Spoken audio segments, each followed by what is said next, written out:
We're going to finish on Manchester City because at the moment, many people would agree there's very little to doubt as to why Manchester City cannot go on and emulate what they've been so used to doing in recent years. That is winning the Premier League title.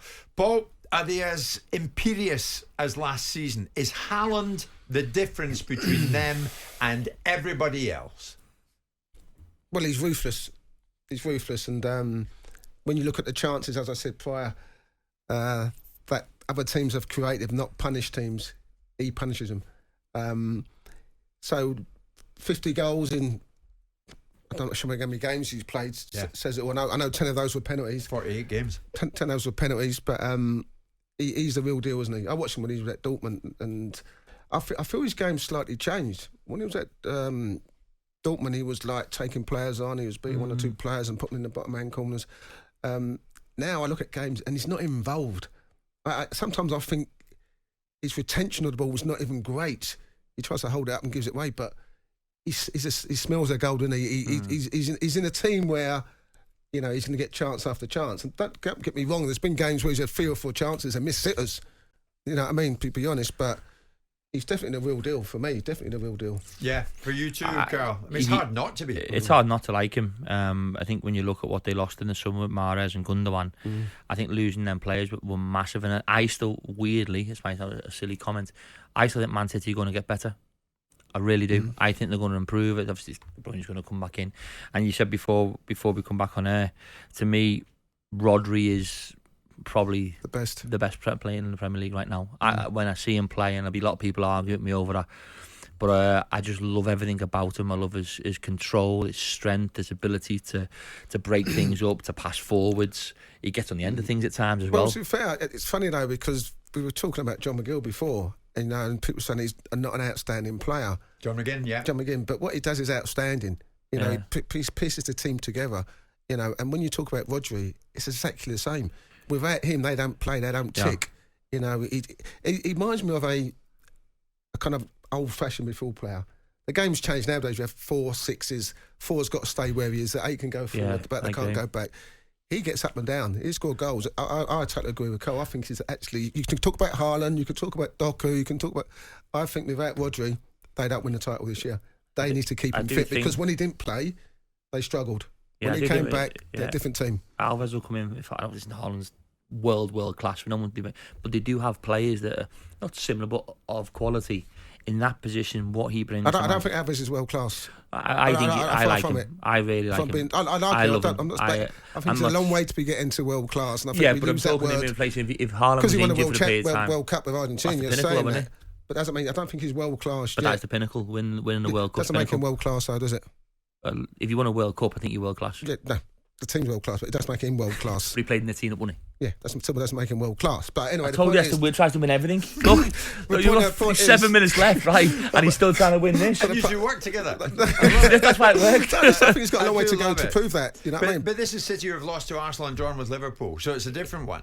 It is. They evolve.